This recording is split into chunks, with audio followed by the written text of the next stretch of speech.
ایک دوسرے کو عزت دو، برداشت کرو۔ میرے نبی نے فرمایا بہترین مسلمان وہ ہے جو بیوی سے اچھا سلوک کرتا ہو، اور بیوی سے فرمایا میری شریعت میں سجدہ ہوتا تو بیوی سے کہتا خامند کو سجدہ کر۔ بہترین صدقہ اولاد کی تربیت ہے۔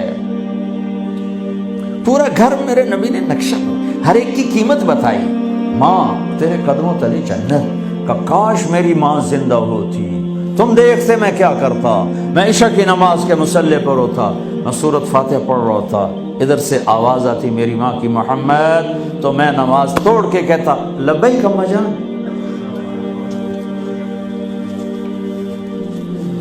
باپ کا تیرے جنت کا دروازہ ہے، باپ تیری جنت کا دروازہ ہے، کھولنا توڑنا نہیں، کھولنا توڑنا نہیں،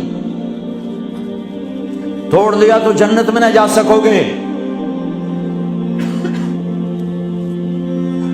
سب سے بہترین مسلمان جو بیوی سے اچھا سلوک کرے، سب سے بہترین عورت جو اپنے خامند کی منشا کو دیکھے۔ پھر آپ نے ایک عجب بات فرمائی جو معاشرے میں بہت بوجھ بنتا ہے جس کا، ہاں بھائی تمہیں ایسا صدقہ بتاؤں جس سے بڑھ کے کوئی صدقہ نہیں، تمہیں ایسا صدقہ بتاؤں جس سے بڑھ کے کوئی صدقہ نہیں۔ انہوں نے کہا جی کیا؟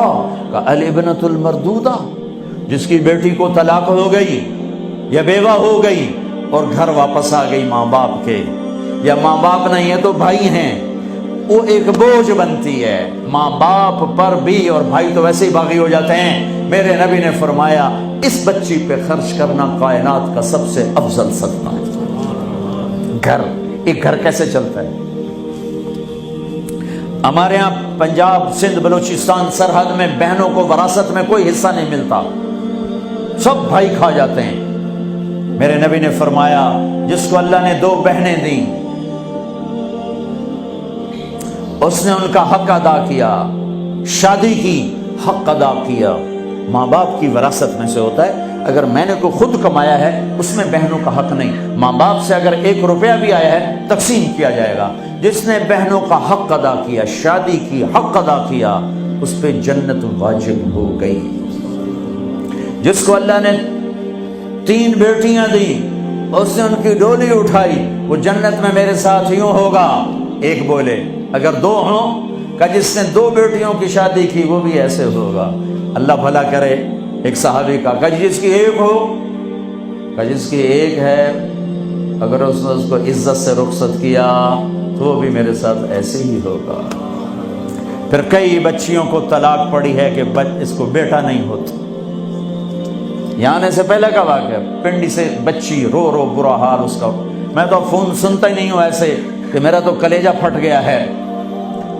ہے کہنے لگی کہ سسرال نے کہا تھا بیٹی ہوئی تو طلاق دے دیں۔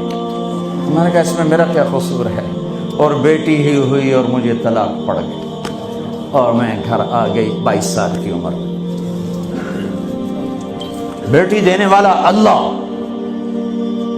اور ظلم کرنے والا سسرال۔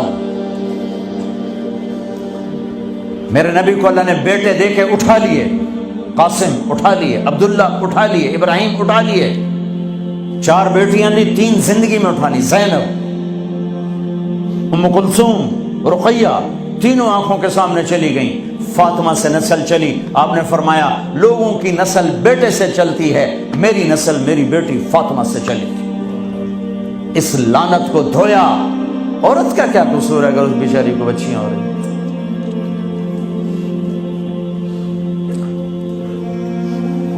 جس نے اپنی بہنوں کو حق ادا کیا، جس نے بیٹیوں کو ڈولے میں بٹھایا، ان کا حق ادا کیا، کہ جنت میں یوں ہو جائے گا۔ بہنوں کو دینا اتنا ضروری ہے، حرام ہو جاتی ہے روٹی۔ میں نے مولانا جمشید صاحب میرے استاد ہیں، میں نے ان سے تفسیر پڑھی۔ میں ایک دن شہد کی بوتل لے کر گیا، پرانی بات ہے 76-77۔ میں نے کہا حضرت یہ ہدیہ ہے۔ فرمایا کہاں سے لائے ہو؟ میں نے کہا میرے اپنے باپ کا ہے۔ فرمایا تیرے باپ نے اپنی بہنوں کو، تیرے باپ نے اپنی بہن یعنی میری پھوپھیوں کو، تیرے باپ نے اپنی بہنوں کو زمین میں سے حصہ دیا تھا؟ یہ سوال کیوں کیا؟ 10 روپے کی شہد کی بوتل تھی اس وقت، کہ اگر دیا تھا تو یہ میں لے لوں گا، اگر نہیں دیا تو پھر یہ حرام ہے، میں نہیں لوں گا، یہ مطلب تھا۔